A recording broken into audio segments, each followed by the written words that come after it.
Hello, everyone. Welcome back. Today, we will look at a very instructive attacking game, which is student of mine and I played against someone rated over 1600. It shows a number of useful concepts which you can use in your games. Make sure to pay careful attention, and hopefully you will be able to use those ideas later. My student's name is Ethan. We looked at a number of his games. The young man keeps getting better and better, and you can tell by his rating the progress that he has made. I'm going to put this game into lead chess because it's easier to analyze. We start with e4. Our opponent played the modern defense.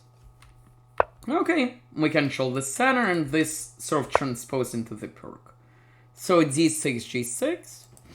We played normal move knight c3, developing the knight. Opponent fianchettoed. And now there are a number of different possible first moves. We can play f4 to build a big center. We can play knight f3 to develop the knight, but we played bishop e3. Our plan is simple. We want to play f3, queen d2, castle long, at some point bishop h6, and pawn storm. This is a useful attacking setup, which you need to remember for your games. Our opponent played knight f6. We played f3 first. Computer... queen d2 is the most played move in this position. Not wasting time on f3. Computer prefers knight f3. But okay, f3 is fine. Our opponent castled. And now we played queen c2, continuing with our setup. Our opponent played rook e8, which is way too slow. Computer wants to start to challenge the center immediately with a move like e5 or a move like c5.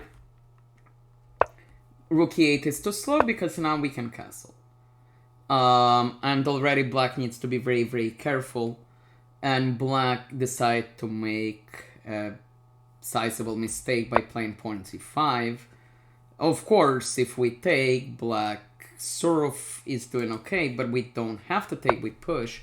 And the problem for this knight is he's being attacked, and if he goes here, he does not make it back alive. Notice all the squares are controlled, and pawn g4 will simply trap the knight.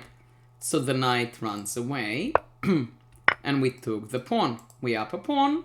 This is completely winning, but we have to be careful. Knight b6.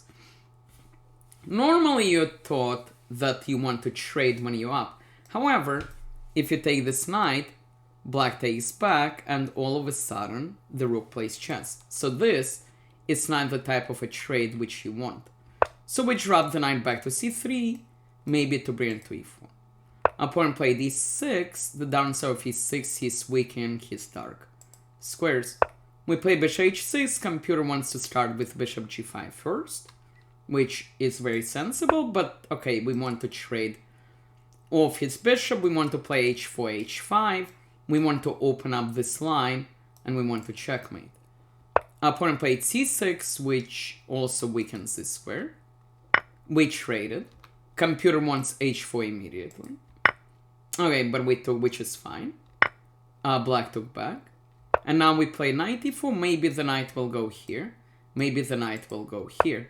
Opponent played knight e5. Computer wants c4 to kick the knight this way. But I did not want to open up this king too much. So we played h4 first, because we want to play h5. Of course, our opponent stopped us. And now we play g4. Our goal is to open up the king. Opponent brought the rook to defend. Computer again wants c4 immediately, which makes sense. We insert the knight on a beautiful outpost first. Opponent tries to pawn storm us, but this is very, very slow. Bishop c4, that was my plan. We did not want to open our king with c4. We, okay, trading our bishop for that knight instead. Opponent played b5, continued the pawn storm, but of course we can't just take, which is what we did. Black took back. We brought the knight out. Also, this rook can come here. The knight can come into the attack. Black played a very slow move, which doesn't do anything. Computer wants to take immediately, but we brought the rook into the attack, which is also very good. Black is continuing his pawn storm, but it's a little too slow. Played knight f4 again. Computer prefers taking, but this is still good. More pressure here. Opponent took. We took with the rook. Opponent developed the knight. Computer wants to play h5 to try to open the position. We brought the queen instead, putting more pressure on this pawn. Black plays pawn b3 in this position. Ethan finds a beautiful, beautiful move. He sacrifices the rook. The point is simple. If black takes, we checkmate. Queen check, and because this knight has this outpost, queen f7 is mate.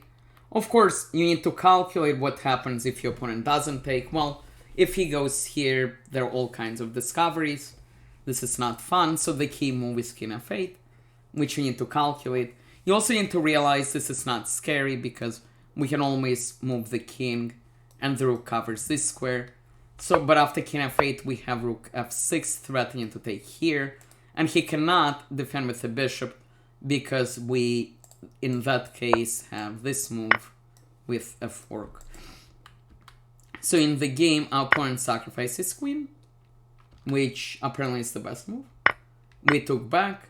Our opponent takes here trying to make a queen, and I wanted to play this move, but Ethan came up with a beautiful, beautiful attacking move, knight, sack.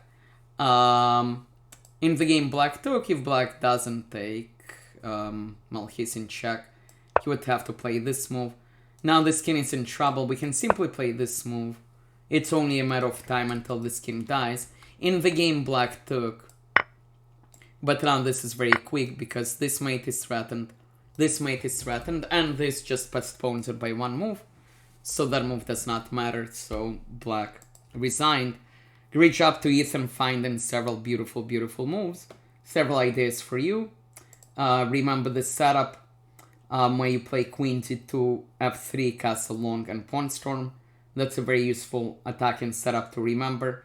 I hope you enjoy, or I hope you enjoyed this game. I hope you use some of the ideas in your own games. To Ethan, you're incredible. Keep getting better. And I cannot wait to see how good you're going to get. Thank you for watching. Please like, please subscribe. I will be back soon. Thank you.